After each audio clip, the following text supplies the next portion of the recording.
Habari ya jioni watazamaji wangu wa BM Daily Politics. Karibuni ili niendelee kuelimisha na kuwafahamisha habari ambazo zinaendelea kujiri hapa nchini Kenya kwenye ulingo wa kisiasa.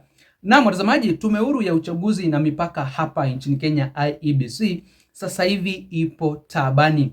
Wakenya wamepoteza imani na IEBC kwa sababu kutokana na matokeo ya uchaguzi mdogo ambao ulifanyika mwaka uliopita, Wakenya wamekuja kugundua ya kwamba hii sio tume huru ya uchaguzi, kwa sababu matokeo ambayo yalitangazwa kwenye baadhi ya maeneo hapa nchini Kenya kwenye uchaguzi mdogo wa mwaka wa 2025, hayo matokeo hayakuwa ya haki na usawa. Na sasa tunapoelekea pale mwaka wa 2027, watazamaji wangu, the United Opposition ambayo itakuwa inasimamisha candidate kwenye huo uchaguzi imeanza kutaka mabadiliko kwenye hii tume huru ya uchaguzi na mipaka, kwa sababu tume huru ya uchaguzi na mipaka, watazamaji wangu, imeanza kufanya mipango kutumia election systems zile ambazo walizitumia pale mwaka wa 2022 kuzitumia tena kwenye uchaguzi ujao mwaka wa 2027. Na tayari watazamaji wangu, habari ambazo tunazipata ni kwamba tayari contract wame extend kufanya kazi na election systems ambazo zilikuwa zimetoka kule Venezuela.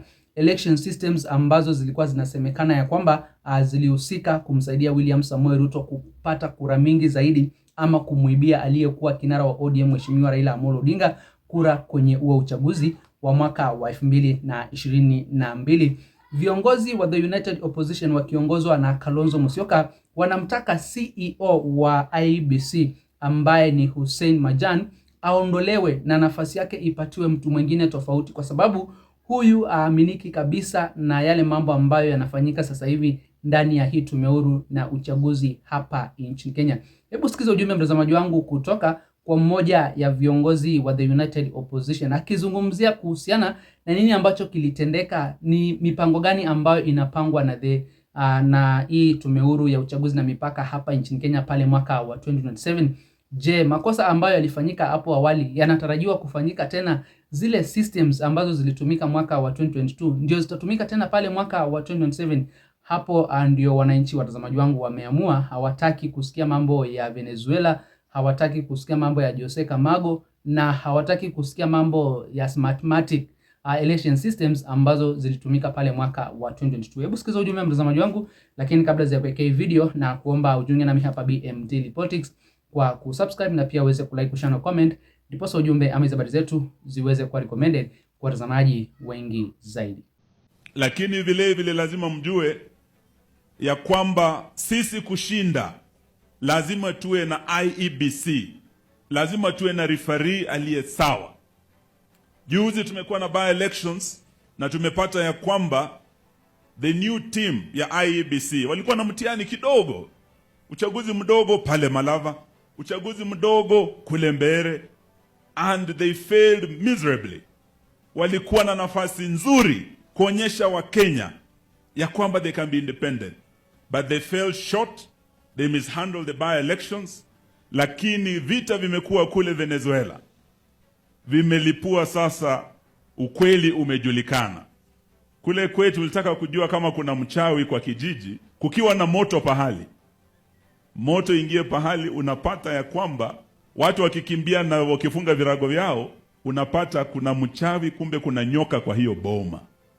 Vile Trump ameingia kule Venezuela kushika yule rais wa huko, sasa ukweli umelipuka ya kwamba ile mtandao tunaotumia, teknolojia tunayotumia hapa Kenya is Venezuelan. Hiyo teknolojia ina kasoro.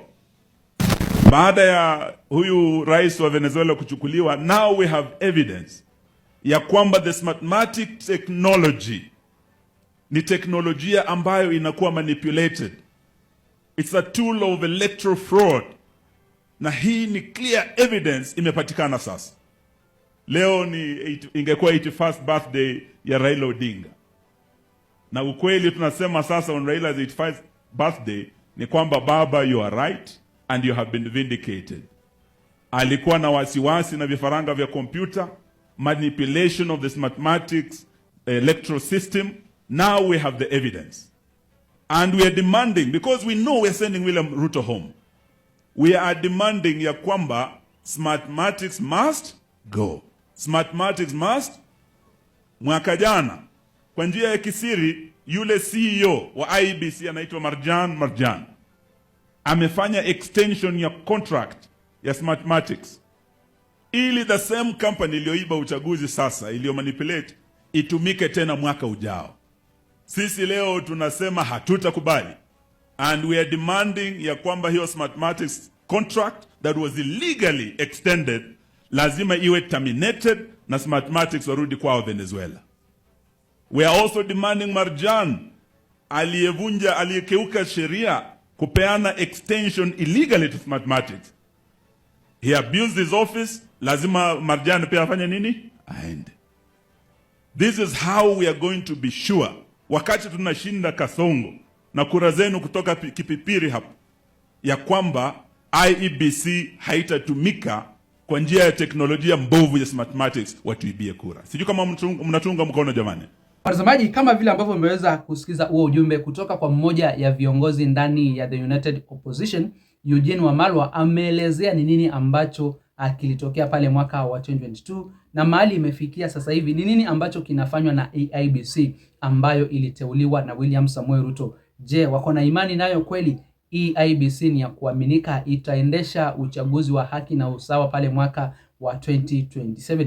Sasa William Samoei, mtazamaji wangu, ndio ako na kipindi kigumu ili aweze kuhakikisha kwamba ni uchaguzi ambao utakuwa wa uhuru na usawa, sio uchaguzi ambao utakuwa unapendelea upande mmoja, na pia zile election systems ambazo zitatumika pale mwaka wa 2027 zikuwe ni za kuaminika, sio election systems ambazo ziko na dosari zile za Smartmatic ambazo zilitumika pale mwaka wa 2022 Venezuela, ambapo kina Camargo waliinterfere na server ili kumwezesha William Samoei Ruto kushinda kwenye huo uchaguzi wa rais wa mwaka wa 2022. Sijui maoni yako ni gani mtazamaji wangu kuhusiana na mabadiliko ambayo yanapendekezwa yafanyike ndani ya IEBC, ambapo the United Opposition wanamtaka huyu CEO wa IEBC Marjan Hussein aweze kuondolewa kwa sababu uwepo wake pale unazidi kuleta maswali mengi kuhusiana na usawa na haki ambayo itafanyika kwenye uchaguzi ujao wa mwaka wa 2027. Na pia wewe mtazamaji wangu, sijui maoni yako ni gani kuhusiana na mapendekezo mapya katika zile election system ambazo zilitumika pale mwaka wa 2022. Je, unaona zinastahili kubadilishwa ama waendelee kutumia hizo system kutoka kule Venezuela? Hebu niachie maoni yako hapo kwenye eneo la comment mtazamaji wangu. Na kabla sijatamatisha, ningependa kukumbusha ujiunge nami hapa BM Daily Politics kwa kusubscribe na pia uweze kulike, kushare na comment, ndipo ujumbe ama habari zetu ziweze kuwa recommended kwa watazamaji wengi zaidi. Msena bado watazamaji, nitakuwa na hivi punde na mengi zaidi ya kuwafahamisha.